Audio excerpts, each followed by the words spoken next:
अब तक लगभग 25 लाख लोगों ने अन्य कंपनियों को छोड़कर बीएसएनएल में पोर्ट करा चुके हैं। एक रिपोर्ट की माने तो लगभग 2.5% लोग बीएसएनएल में पोर्ट करा रहे हैं। इसके पीछे सबसे बड़ा कारण क्या है, क्यों सब लोग बीएसएनएल की ओर भाग रहे हैं?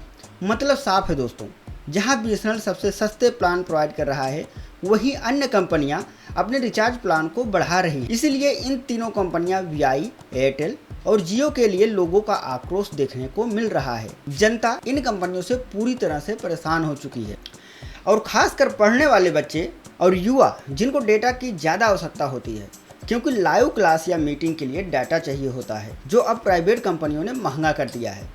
भारत में लगभग 25% लोग ऑनलाइन पढ़ाई करते हैं, जिसके लिए हाई स्पीड इंटरनेट की आवश्यकता होती है, जिससे वीडियो स्ट्रीमिंग सही तरीके से चल सके। जानते हैं पूरा रिपोर्ट।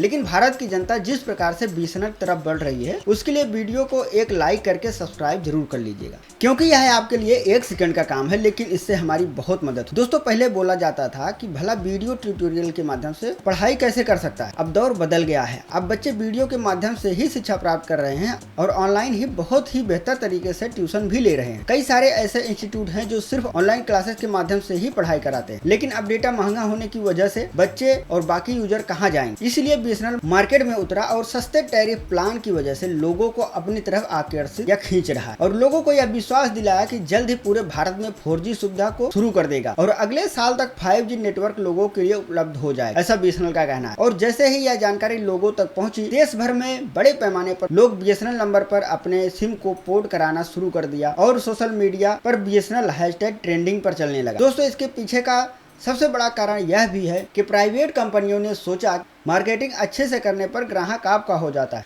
और फिर प्लान महंगा कर उसकी जेब में जितनी भी दौलत है वह आपकी तरफ आती रहेगी।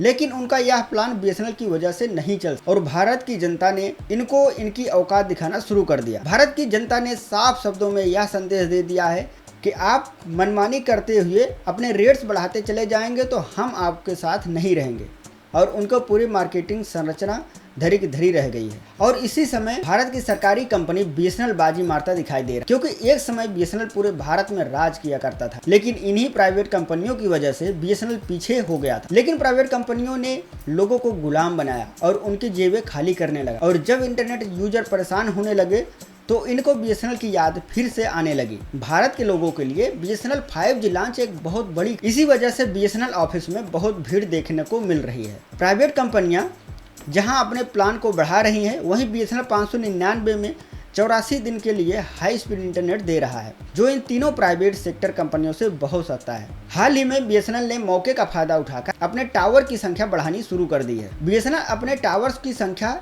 इसलिए बढ़ा पा रहा है क्योंकि हाल ही में रतन टाटा की तरफ से बीएसएनएल को 5000 करोड़ रुपए की फंडिंग की गई है, जिसका उपयोग करके बीएसएनएल पूरे भारत में 4G और 5G टावर्स की संख्या बढ़ा रहा है और इसको इस प्रकार से डिजाइन किया जा रहा है, सेट किया जा रहा है, जिससे अगले साल 5G टावर में अपग्रेड किया जा सके। और आप यह जानकर हैरान होंगे, चकित होंगे कि बीएसएनएल ने फ्री में अपने 4G सिम को बांटना भी शुरू कर दिया है। यह बीएसएनएल के लिए सुनहरा मौका है, क्योंकि जुलाई से लेकर अब तक बीएसएनएल को इतने यूजर मिले हैं जितने आज तक कभी नहीं मिले थे। एक रिपोर्ट के मुताबिक रिचार्ज प्लान महंगा होने के सप्ताह के भीतर लगभग 3% की बढ़ोतरी बीएसएनएल में हुई है। अनुमान लगाया जा रहा है कि लगभग 2024 लास्ट तक पूरे भारत में लगभग 30% यूजर बीएसएनएल नेटवर्क से जुड़ जाएंगे। बीएसएनएल पूरी तरह से पूरे भारत में अपने 4G कनेक्टिविटी बढ़ाने पर जोर दे रहा है और यह काम बहुत तेजी से चल रहा है, जिससे 2025 तक अपने यूजर्स को सस्ते प्लान के साथ 5G सुविधा प्रदान करा सके।